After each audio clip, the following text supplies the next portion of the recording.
Well, hi everyone. I'm CBS19 Chief Meteorologist Brett Anthony here on this Tuesday evening. Very pleasant outside. A couple sprinkles across East Texas this evening, maybe fitting into about a 10% chance of rain. Otherwise, not seeing any kind of lightning out there, but we are going to update our chances for severe weather that roll in about this time tomorrow. In fact, earlier than this time. They should be here in the afternoon and then through the evening hours.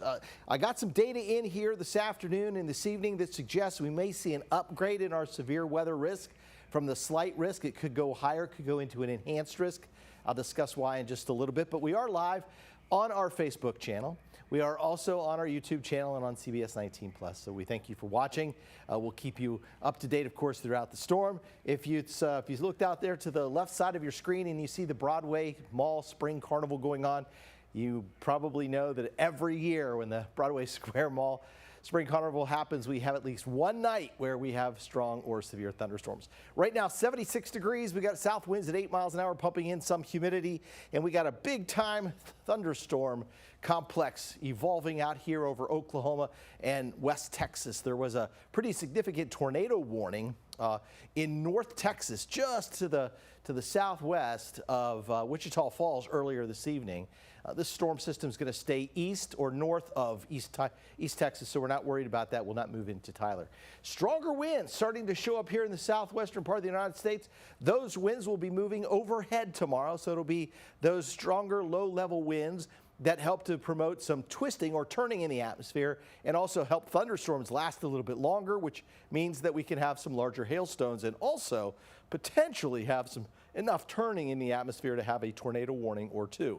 Currently, Storm Prediction Center has us in either a level 1 or level 2 threat of severe weather, or a slight risk here where you can expect some scattered severe thunderstorms from Tyler to Gilmer to Mount Pleasant, Mineola, and off to the northwest, or a marginal risk or a level 1, where typically in a marginal risk you'll have some isolated thunderstorms that are close to severe. Sometimes they just don't quite make it, meaning we don't have winds that are 58 miles an hour or hail the size of quarters. But sometimes we have nickel-sized hail and winds that exceed 45, maybe 50 miles an hour. So marginally severe. Sometimes we just get to that severe limit of about 58 miles an hour on some of those thunderstorms. But back here in the yellow, sometimes those storms are a little more intense, a little bit more longer lasting, and there is certainly the setup for this to happen tomorrow. Now what I've done here, and I'm showing you where the upper level low pressure system is that's out over the Rockies.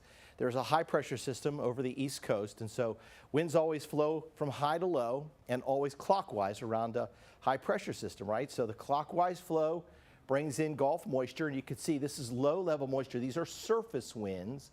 And then I'm plotting also the upper level winds at about 18,000 feet. So notice we have a change in the direction of winds with height. So that's wind shear. So we have wind shear in place. The green is the moisture, and we have plenty of fuel for thunderstorms tomorrow, especially from I-35 eastward by tomorrow afternoon. A little dry line pushing in here. Dry line is the dividing line between warm and humid air and drier air, and certainly that is setting up. So in this zone here, especially East Texas and points to the north, where we have those stronger level winds, we have the potential for severe weather. Now I'm plotting storm energy, what we call convective available potential energy. Potential energy is the amount of energy that a system can hold until it is actually realized and becomes kinetic energy. So in this instance, we have moderate to, in some instances, some strong storm energy out there through the evening hours tomorrow, especially about 10 o'clock, more so 4 to about 10 o'clock. All right, so that's the amount of energy we have in place. But is there a lid to prevent this energy from becoming more realized or kinetic? Well, no. The cap strength, or the amount of what we would call convective inhibition, is virtually not there tomorrow at 4 p.m. So all we have to do is get showers and thunderstorms to initiate along that dry line, and those showers and thunderstorms will start to move into East Texas.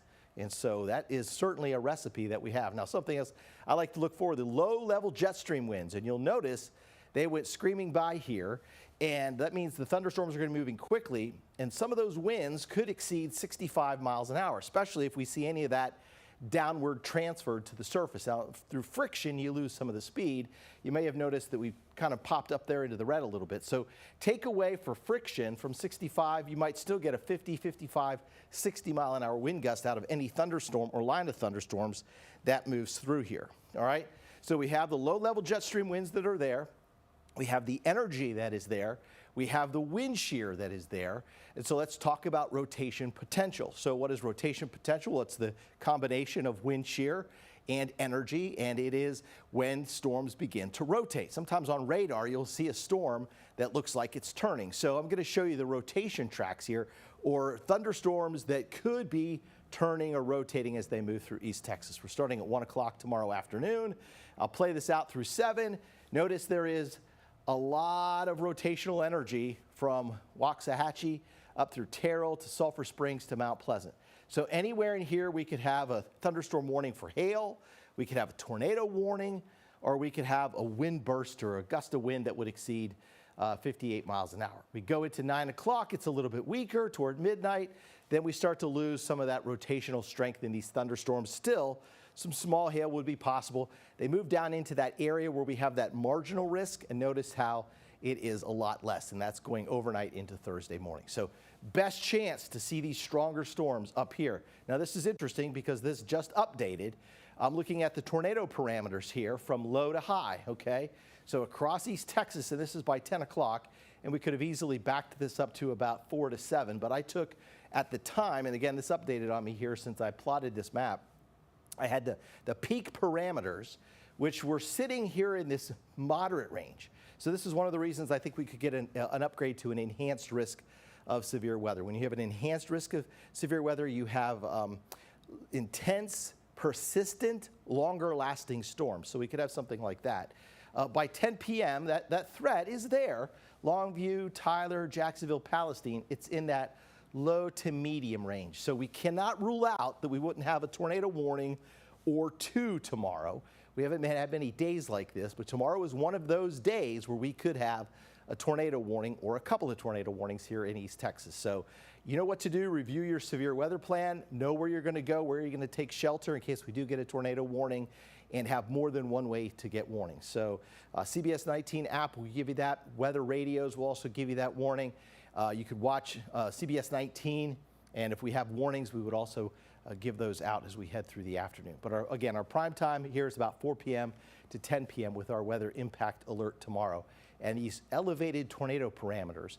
All right, so let's play this all out, and we should be getting some new data in. If I don't get it in on this update here, we will have it by 10 o'clock, and I'll share that with you at 10 o'clock. All right, so this is Future Skycast starting off tomorrow morning. If you have errands to run in the morning, if you have a doctor's appointment or something like that tomorrow, going to school, kids are fine. In fact, I think the kids make it home from school okay. Maybe out toward Canton, we start to see some stronger thunderstorms toward Emory and Canton at about 3:30. Once we go 3:30 to 5:30, now we start to see this line of thunderstorms taking a little better shape. Perhaps on the, especially here in this little apex of this cell, we could have some winds that push 60 miles an hour, maybe to 70 miles an hour, and there could be some damaging wind gusts along the line. Again, this is just guidance that shows you one area. This could be easily a little bit shifted to the south or back to the northwest a little bit, but it just gives us an idea that we could see a strong thunderstorm, maybe 2, 3. If we get more than just a couple, of course, we'll get that upgrade to the enhanced risk of severe weather. The good news with this is that it pretty much moves quickly through the Arklatex, and by 8 o'clock, for the most part, the severe weather threat is over. You got to watch this cell here that comes into deep East Texas. And remember, I showed you the tornado parameters that were just kind of highly, slightly elevated in that 8, 9, 10 o'clock time frame. So we'll have to watch that cell, that larger thunderstorm, that it doesn't produce maybe a quick spin up. Then we get into Thursday, pretty much fine. Thursday morning, some isolated showers and thunderstorms. And by the way, Thursday, there's a marginal risk for severe weather over deep East Texas. Friday, it looks like we'll stay out of the severe weather, but we could have some widespread gusty thunderstorms. We haven't issued a weather impact alert yet for Friday. We'll wait and see. We're going to get 6 more hours of data here in about 10 minutes, and we'll be able to share that with you. Maybe we'll make that upgrade on Friday. The interesting thing to note here is the rainfall chances and how they follow sort of the severe weather outlook.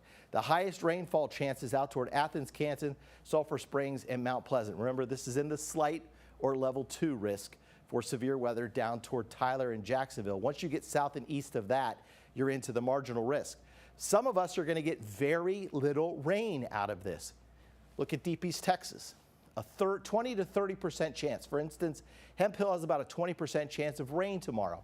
St. Augustine, about a 30% chance. Lufkin to Nacogdoches to Center, it's roughly a 40% chance of rain, maybe a 50% chance of rain, and it's late night.